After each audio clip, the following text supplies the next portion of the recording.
Alkyl റോഡിലെയും അനുബന്ധ പ്രദേശങ്ങളിലെയും ഗതാഗത കുരുക്കഴിക്കും വിധത്തിലാണ് ബൃഹത് റോഡ് വികസന പദ്ധതി. Zabeel, Al Quoz 1, Meydan, Al Khail road, Jumeirah village circle എന്നിവിടങ്ങളിലായാണ് നിർമ്മാണ പ്രവർത്തനങ്ങൾ. 5 പാലങ്ങളാണ് പദ്ധതിയുടെ ഭാഗമായി നിർമ്മിക്കുക. പാലങ്ങൾക്ക് ആകെ 3300 മീറ്റർ നീളമുണ്ടാകും. 7 പ്രദേശങ്ങളിലായി 8260 മീറ്റർ നീളത്തിലാണ് റോഡ് നിർമ്മാണം. വികസന പ്രവർത്തനങ്ങൾ പൂർത്തിയാകുന്നതോടെ അൽക്കൈൽ റോഡിലൂടെയുള്ള വാഹന ഗതാഗത സമയം 30% കുറയ്ക്കാനാകുമെന്ന് RTA chairman Mattar al Tayer അറിയിച്ചു.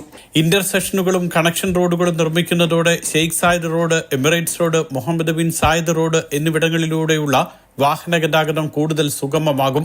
സബീൽ മുതൽ Oud Metha street, financial centre street വരെയുള്ള ഭാഗത്ത് 3 ലൈനുകളുള്ള ഫ്ളൈ ഓവർ നിർമ്മിക്കും. അൽക്കൈൽ റോഡിൽ മെയ്ദാൻ, റാസൽഖോർ ഭാഗത്ത് 610 മീറ്റർ നീളത്തിലാണ് പാലം നിർമ്മിക്കുക. അൽക്കൂസ് 1-നെ അൽക്കൈൽ റോഡുമായി ബന്ധിപ്പിക്കുന്ന വിധത്തിൽ 640 മീറ്റർ നീളത്തിൽ പുതിയ പാലം നിർമ്മിക്കും. 7 മേഖലകളാക്കി തിരിച്ചാണ് വികസന പ്രവർത്തനങ്ങൾ പൂർത്തിയാക്കുകയെന്നും RTA വ്യക്തമാക്കി. Mathrubhumi news, Dubai.